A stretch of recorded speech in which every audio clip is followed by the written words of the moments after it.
高橋是清による内閣が瓦解した理由と護憲ミハ。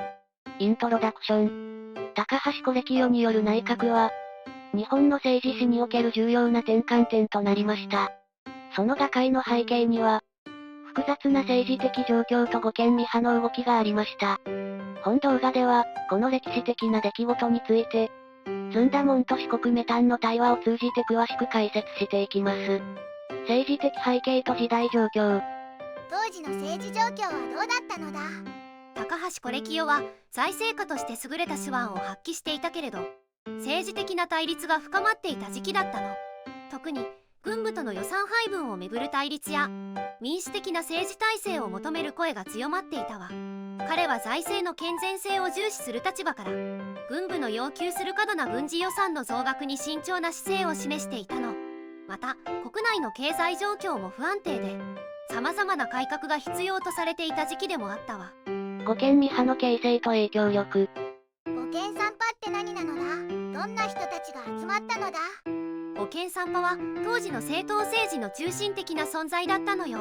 政党同士が協力してより民主的な政治を目指そうとしたグループなの。彼らは憲法の精神を守り、議会制民主主義を発展させることを目指していたわ。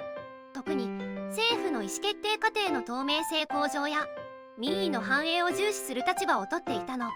さらに彼らは軍部の影響力拡大に対して強い警戒感を持っていて、軍民統制の確立を重要視していたのよ。へえ、でも高橋是清とどう関係があるのだ。高橋是清の内閣はこの護憲三派からの強い圧力に直面することになったのよ。特に政策の違いや政治的な対立が大きな問題となったわ。財政政策の方向性や政治改革の進め方について深刻な意見の相違が生じていたの。また内閣の政策決定過程における透明性の問題も大きな課題として指摘されていたわ。内閣瓦解の直接的な原因。内閣が瓦解するって具体的にどういうことが起きたのだ。高橋是清内閣は内部での意見の対立や外部からの圧力によって機能が停止してしまったの。特に政策の方向性をめぐって深刻な対立が生じてしまったわ。財政政策や政治改革の進め方について意見の相違が決定的になってしまったのよ。これは単なる政策の違いだけでなく、国家の進むべき方向性に関する根本的な見解の相違だったの。瓦解後の政治的影響。内閣が瓦解した後はどうなったのだ。この出来事は日本の政党政治の発展に大きな影響を与えたわ。特に政党間の協力や対立の在り方について重要な教訓となったの。その後の政治運営においてもこの経験が生かされることになったのよ。またこの出来事は政治システムの改革の必要性を強く認識させる契機となったわ。難しそうな政治の話なのだ。そうね。でもこの出来事は日本の政治システムが成熟していく過程でとても重要な転換点となったのよ。まとめ。高橋是清内閣の瓦解は、護憲ミハとの政治的対立、そして内閣内部での意見の相違が主な原因でした。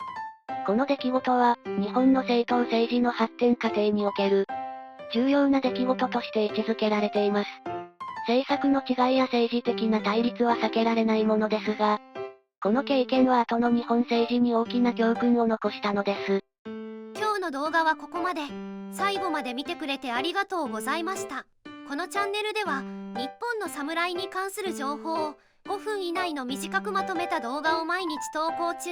日本の歴史に興味があるならチャンネル登録や他の動画も見てみてね。